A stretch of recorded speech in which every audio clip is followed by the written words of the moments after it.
Hey guys, what's up? Public back with another video, and today we are kicking off the guide for Shadowlands, the intro patch 9.0.2. I know this has been kind of long awaited, a lot of people have been asking about it, and truthfully the only reason it's taking me so long is because I wanted to do as much prep as possible for this to make sure I gave you guys the best information I could. And honestly, I was kind of expecting some changes going into Mythic, Castle, and Atheria balancing, but they've actually done nothing, so everything's kind of safe. So in this video, and actually several videos, this is going to be a multi-part series. We're going to go over things like talents, preparation, like conduits, legendaries, all that great stuff. Specific video on just the rotation in the opener, and then dedicated videos for both raiding in Castle and Atheria and Mythic Plus as a Shadow Priest. So in this video today, we're going over talents, just to kind of start off everything of like, hey, what talents should I use in this given situation? Maybe some like kind of cookie cutter builds you can get started with. And then in the future videos, we'll go over everything else. So let's go ahead and jump into talents. Alright guys, so starting off here, I'm going to go over kind of like different rows of the talent tree and talk about when you're going to use which given talent. And then at the end of the video, we're going to go into specific builds about what you want to use in like single target, rating, Mythic Plus, all that good stuff. So starting up here with the level 15 row here, we have basically three choices. For the most part, in a PvE scenario, we're only going to be choosing between Fortress of the Mind and Death and Madness. Fortress of the Mind is going to be our go-to single target talent.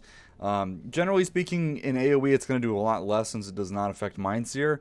But in general, the row doesn't give us a whole lot of options there, so this is a great option for just general priority single target damage as well. Now, that being said, Death and Madness is generally speaking great whenever you can use it effectively. The problem is, especially in raiding, there's not a lot of adds that are going to be dying very often to cast a lot of Shadow Word Deaths. But in an open world environment while leveling or in Torghast or especially Mythic Plus, Death and Madness is a great talent for that. Now, Unfurling Darkness, again, like I mentioned, doesn't really have a good use case in PvE specifically. The scaling of the talent just doesn't make a lot of sense. It does pair well with Misery, but in general, you'd rather have Death and Madness in those scenarios anyway. So, for the most part, PvE, you're not going to take it. Now, moving on to level 25 row. So, this is the utility row. For the most part, this is kind of your personal preference. I'll say that, you know, generally speaking, I run Body and Soul all the time for everything, just because we don't have any like baseline movement really. So Body and Soul really gives me that as a Shadow Priest, which is really great. So I think a lot of you guys will probably agree that's what you're going to take most often. Now that being said, Sandland and Intangibility both have kind of situational uses. So I think, for example, if you're ever in a fight where you're really not moving that often, or maybe you shouldn't be moving in bursts, like Sludge Fist is a great example when you're linked to your partner with the chains mechanic, especially in Heroic and Mythic. You're really only making kind of small movements throughout the fight. You never need that burst of movement speed, really. But there, in that case, taking Sandland for the extra healing is pretty great. So there are certain cases where I think about it, but kind of depends on your personal preference more than anything. And then moving on to the level 30 row, this is where things start to get pretty competitive. All three of these options have good use cases, different things on what you're doing. So we'll start off with Twist of Fate. This is, generally speaking, your kind of single target preferred talent. You know, generally speaking, when you're below 35% health, that's when you want the most damage. Sometimes we lust during execute as well. Twist of Fate has a lot of really great synergies with that.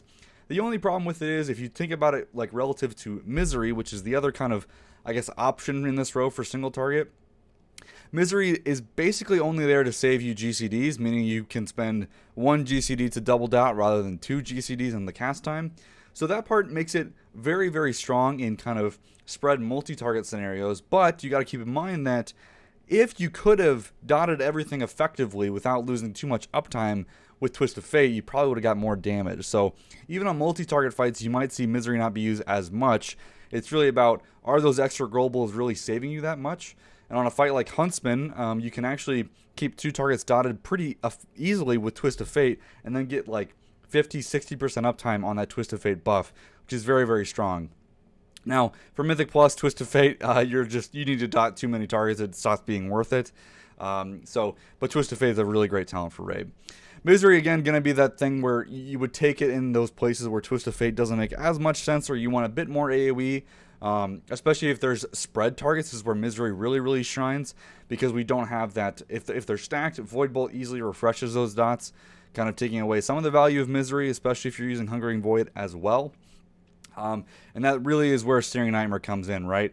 Anytime that you have like stacked AoE, there's lots of targets, especially when they're clumped. Searing Nightmare is going to be your bread and butter talent here, especially for Mythic Plus. almost every key I'm going to run is going to have me taking Searing Nightmare, with some small exceptions. We'll talk about that in the Mythic Plus build section, but between Searing Nightmare and Misery, one of those two is going to be your Mythic Plus default talent. Okay, moving on to level 35 row. Again, mostly personal preference here, guys. A lot of people like to run with Psychic Horror. It's great to have an extra single target stun, which is awesome. I know me personally, I do kind of like to weave in Last Word a lot, just because having a lower cooldown interrupt, I prefer that. Especially now, generally speaking, is it going to get me more interrupts throughout a fight? Maybe not. Maybe it will.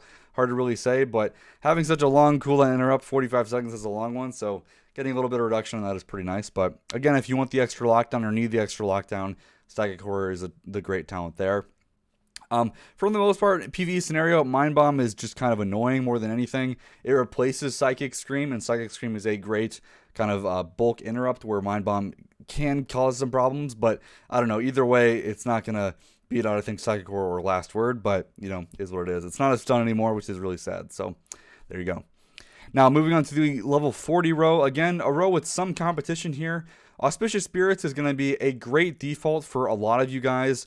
It's pretty much usable all the time. It's a passive talent that makes our this is really the only thing we have left that gives us some kind of priority target increase when multi-dotting or having a multi-target. So AS is great for fights like that, especially on like Blood Council or others. And it's just a safe talent to use. It always just does what it does. There's no real gaming it, more or less. Can't really mess it up, which is great, especially on progression. So there you go. AS is great. It's also got some pretty nice synergy with the Haunting Apparitions Conduit, which I know a lot of you guys probably aren't using right now. And we'll get to that in the Conduits video coming up next. But it will get better as we get higher ranks of that Conduit, which is nice. Now, the other option in this row that you want to consider is Shadow Crash. Shadow Crash, generally speaking, just does a crap ton of damage. It scales with Mastery, so it's already great on single target, and then even better on AoE. The problem with Shadow Crash is purely in the player using it. If you missed your Shadow Crashes, it's going to be bad, right? You need to be able to hit your Shadow Crashes consistently, whether it's single target, AoE, or whatever, which is why I think a lot of people, including myself, tend to prefer running Auspicious Spirits, especially on like newer progression fights, because missing just one Shadow Crash is probably enough to make it just not worth it anymore. So keep that in mind. I will say, in Mythic Plus, this thing does a ton of damage. Again, it's good on single target, great in AoE. It is uncapped AoE, which is really, really awesome. Can be a little patty depending on what you're talking about, but this is like my lock-in talent for Mythic Plus, almost every single key, which is great. Now, you notice I did not mention Psychic Link. Never take this talent. This talent is not worth it. It is basically just a worse version of Auspicious Spirits. And yes, this does not change even if you have the Mind Devourer or Conduit. You would have been better off picking something else. And then still, if you're using the Tablet or Stratagem Legendary, again, still not worth it. AS would have been better here. Kind of sad, but that's where the talent is right now, unfortunately. So there you go. You might see some bugged Huntsman logs that still have this. That was when this had a bug on that boss. That's since been fixed. Do not take it for that boss. Okay, moving on to the level 45 row. So we have Damnation, not a PvE talent, great in PvP, but we're not going to use it inside of PvE, so don't worry about it. Mindbender up next. It's an okay passive option if you guys are kind of overwhelmed with buttons. It is okay on single target, but it is clearly inferior to Void Torrent. Void Torrent is our big blaster spell. It does a ton of damage, and it's on a pretty short cooldown, which is great. It doesn't refresh our dots or anything like that, but just generates a ton of insanity on a 30-second cooldown. And if you didn't know, Void Torrent also does scale with haste. The more haste you have, the more ticks you get inside that Void Torrent channel. Can be pretty awesome. So Void Torrent is going to be a great default here in almost anything that you're doing. Especially like in an open world that just deletes whatever mob that you're casting it on, which is awesome. Mindbender is pretty much only going to be there when Void Torrent doesn't make sense. So for example, if you're inside of Mythic Plus and you're really just doing a lot of AoE with Mind Seer and Searing Nightmare, you really don't have globals to fit in a 3-second Void Torrent. It's really not going to help you there on that AoE pack, whereas Mindbender in that instance could have given you that passive insanity generation on a 1-minute cooldown, which is pretty nice. So in higher end Mythic Plus, especially on Fortified, I would definitely lean towards Mindbender. Although on Tyrannical weeks, or maybe weeks where you're not pulling as big, Void Torrent can still be great for bosses, for Prideful, so it's a bit of a toss-up there on that decision, so keep that in mind.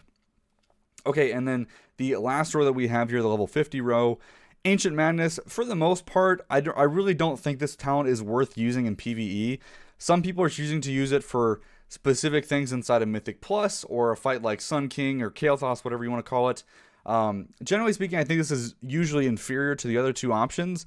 The crit that you get does not last very long. It's a very short burst window. It doesn't last the entire Void Form, right? When Void Form ends, you have like 2% crit extra. It's not really giving you that much, right? So you really only have like a 3 to 5 second window of really nice, impactful crit of this talent, and it just kind of feels bad. It's nice in Torghast if you get this in addition to Surrender to Madness, but that's about it. Hungering Void, honestly just a great default option. You can use this basically all the time and you're going to be just okay. The buff to Void Bolt with this and using Dissonant Echoes just makes it very, very strong. Lots of good synergy there. And again, generally speaking, this is another thing that we're kind of missing on our base toolkit is that priority target funneling damage, which this does a very good job with, right? Giving our single priority target a 10% damage taken increase is pretty nice. So a great default for raiding. You can use it in Mythic Plus, although honestly, guys, Surrender to Madness is pretty freaking awesome if you can get a good use out of it. Excuse me, this is the kind of big question mark in this tier is Surrender to Madness, right? If you don't know, if you haven't watched my previous videos, Surrender to Madness lets you get an extra Void Form, also on a 1.5-minute cooldown. The only catch is whatever mob that you cast it on has to die within 25 seconds, or you die instead. So be very, very careful when using this, but in terms of like Mythic Plus or Open World, you can control this very, very easily with a simple time to death tracker, and getting those extra Void Forms out can be very, very impactful, both from a point of like getting access to Void Bolt or whatever else you want to say. The damage amp is great. So I would definitely suggest using Surrender whenever possible, but if you're scared of it or not good with it, Hungering Void is also pretty solid. Okay, so that's kind of the breakdown of all the talents. Hopefully that gives you some kind of insight of when you should take what. But now let's kind of go deep dive into specifically builds that you can look at. First things first, we have the single target build. So this is probably the most straightforward thing you can think of. There's not a lot of choice here, unfortunately. It's just single target. Fortress of the Mind, again, this is the default thing in that row. No real choice there. 25 row, do whatever you like. The level 30, for the most part, if you can pull it off, Twist of Fate is what you should do here. If you guys are struggling keeping up dots, I'd suggest practicing more than anything. Misery is behind in Twist of Fate, but we're talking about a % or so of damage. So if that's not really important to you, don't worry about it. Otherwise, Twist of Fate is what you want. Level 40 row here. Skipped over 35. Again, pick what you want. Doesn't matter for damage. Level 40 row, Auspicious Spirits or Shadow Crash. I would say, me personally, I'm going to lean towards Auspicious Spirits, especially once you get enough gear and a Haunting Apparitions as your second potency conduit. AS is going to be taken all the time in single target, so up to you what you want to do there. But Shadow Crash can be particularly nice on anything you want specific damage at specific times, so which is great for things like Sludge Fist's vulnerability phase or something like that. So there that is. Level 45 row, we go with Void Torrent, and then level 50 row, Hungering Void. No real choices there either. That is your go-to single target build as a Shadow Priest. Now, if we move into kind of we call this a composite raid encounter. So if we think about what that means, it's like, okay, maybe a fight has some adds coming in, some movement. What will be changed here? And really, if we bring in that single target build, there's only really a couple things that we're going to change here. The main one is going to be Twist of Fate or Misery. If you're really focusing a lot of time, or if you're spending a lot of time dotting a bunch of enemies, especially if they're spread target, it's when I would start considering using Misery. So if you think about on the Council of Blood fight, when you have all those waiters coming in, if your group is struggling to kill all these waiters or group them up, you don't have like a DK grip or something, Misery can be very helpful there. Although again, if you can dot effectively, Twist of Fate will probably be a better choice there. So make that choice. That's going to be the big one for the raid. Again, level 40 row here. Again, if the fight has some adds and if they're stacked, Shadow Crash is going to do you wonders here. Now this could be kind of pad damage depending on how you look at it, because on other parts of the fight, it might not be giving you the damage where you want it. But that's another choice that you can make on that row.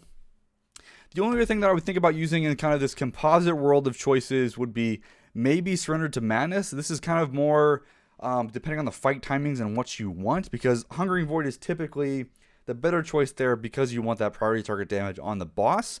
But Surrender could still make sense on a fight with a lot of movement to get that cast while moving or anything else like that. That's another consideration I'd make there.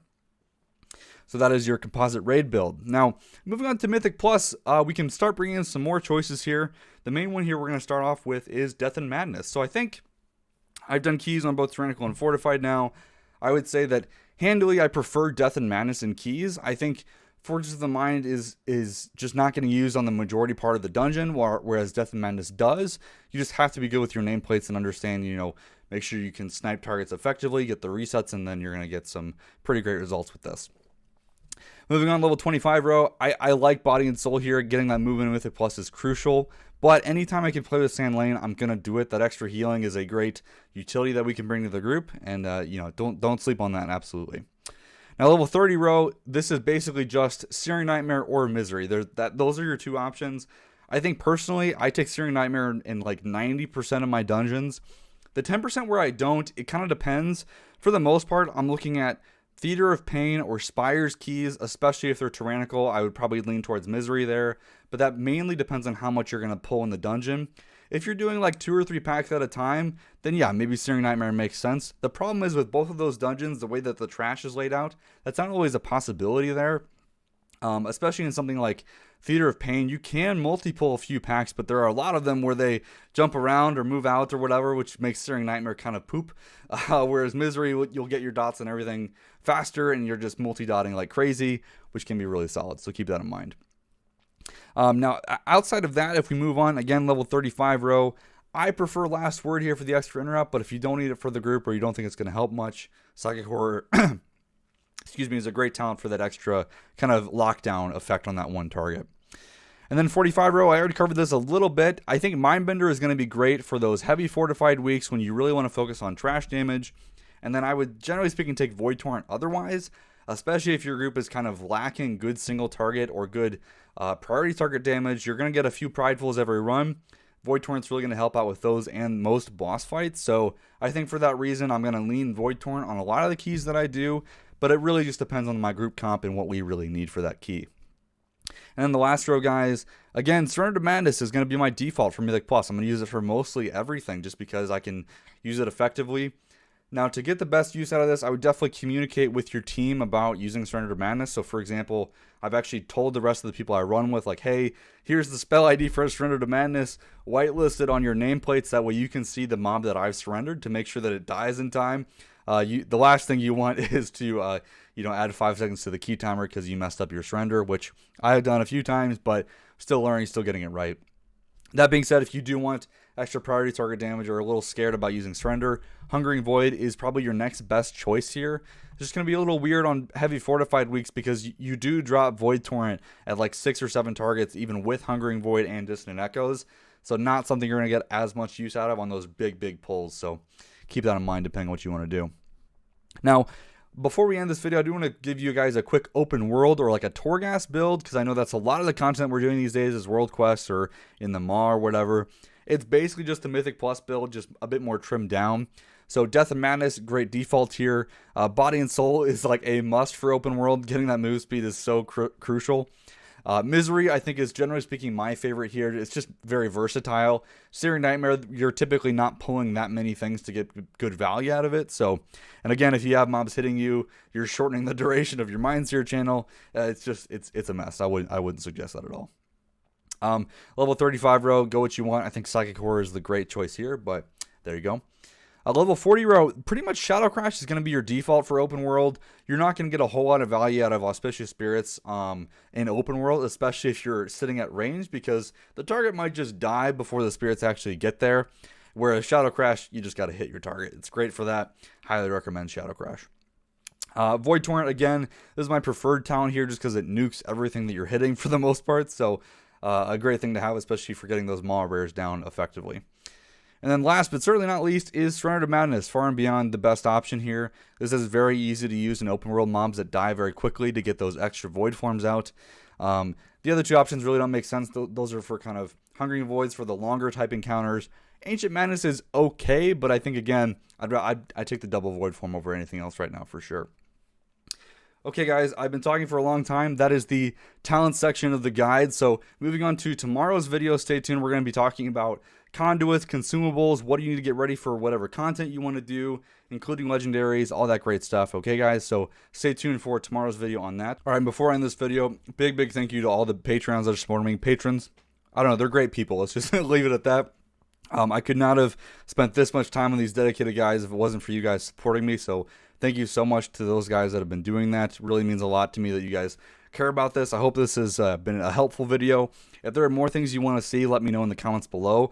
A lot of fun plans coming forward, in addition to the rest of this guide being finished, but also some log review videos or some other things in the pipe. So again, big thanks to those guys. And again, thank you so much for watching, guys. We'll see you in the next one.